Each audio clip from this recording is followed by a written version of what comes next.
Власти города Душанбе планируют в первом полугодии 2017 года убрать со столичных трасс старексы и мерседесы и полностью заменить маршрутные такси автобусами и троллейбусами. По мнению руководства столицы, это поможет снижению транспортного потока и пробок в городе. Что думают сами жители Душанбе об этом нововведении? Я думаю, что я против этого. Наверное, может быть, постепенно убирать. Это другое дело. Мне приятнее в автобусе ехать, чем в грязной маршрутке. Вот я только за. А куда поэтому и работаем? Это не поймет, не знаем, что это, не знаем. Вот. Проблема это. Каждый день кушать надо, отвод надо. А что делать, не знаем.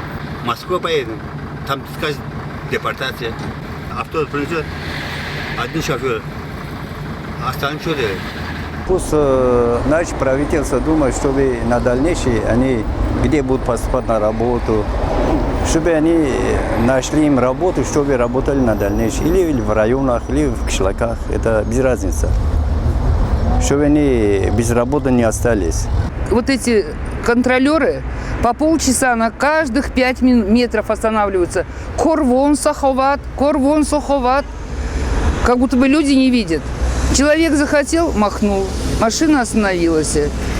Я очень раз с Садварга до Гулистона добиралась около часа, потому что на каждых 5 метрах выкрикивали это самое. Неужели как-то нельзя более культурить? Я согласен с вашим мнением, что сделать так, вот так.